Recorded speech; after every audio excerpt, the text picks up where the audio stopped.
Ma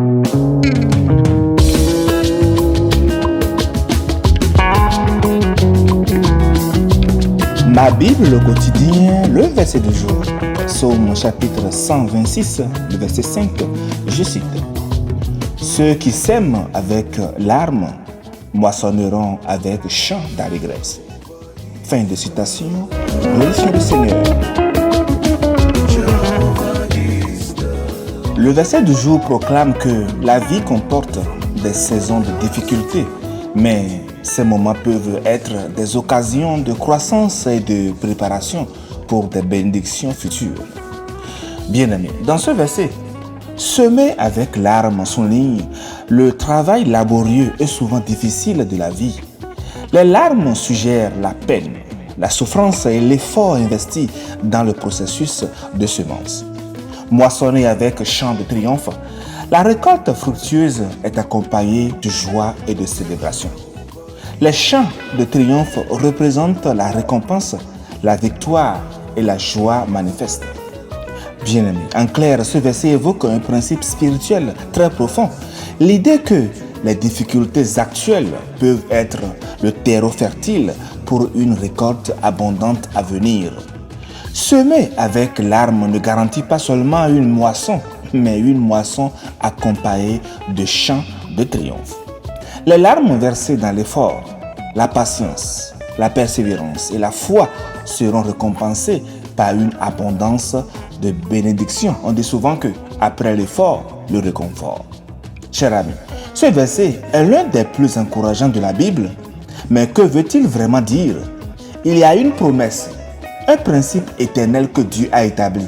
Quand on sème, on moissonne. Premièrement, ce principe est vrai à 100% en agriculture. Je suis agronome et je ne le dis pas expérience.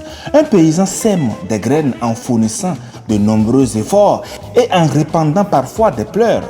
Mais une récolte vient toujours en conséquence, car ce sont des lois de la nature que Dieu a établies. De même, la Bible dit qu'au niveau spirituel, celui qui sème peu moissonnera peu, et celui qui sème abondamment moissonnera abondamment. 2 Corinthiens 9, le verset 6. Il a été dit dans notre verset du jour d'hier que celui qui arrose sera également arrosé. Cela veut dire que Dieu a attendu vos prières et a vu vos bonnes actions. Ce que vous avez semé est en train de pousser et à coup sûr est sur le point d'être récolté. Et moi et vous et nous tous faisons un bilan. Avez-vous aimé de votre mieux au cours de cette année 2023? Avez-vous été fidèle dans la rencontre de votre Père dans le lieu secret? Avez-vous aidé de votre mieux votre entourage, ceux qui étaient dans le besoin et qui vous ont demandé d'aide? Avez-vous été fidèle dans votre générosité?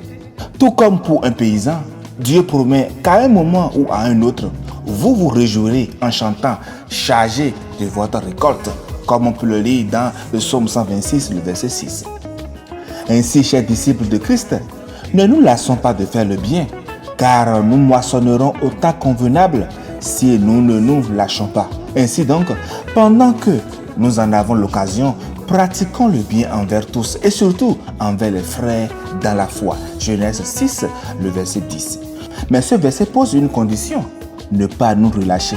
Se relâcher, c'est comme arrêter d'arroser une jeune pousse et retarder le temps de la récolte fixée par Dieu. Joseph, lui, a énormément souffert pendant plusieurs années, mais il a été fidèle en étant un intendant exemplaire. Genèse 39. En étant un excellent conseiller. Genèse 39 toujours. Mais également en fuyant la tentation. Genèse les chapitres 40-41. Et Dieu, en fin de compte, l'a récompensé. Alors, bien-aimés, comme Joseph, soyons fidèles. Réjouissons-nous et ne lâchons rien, car notre récolte pointe sur le bout de notre Seigneur. Chers frères, chers sœurs, le temps de récolte fixé par Dieu arrive. Ne lâche pas. Sème et ta moisson sera grande. Bonne méditation et grâce de Christ sur tous. Alléluia.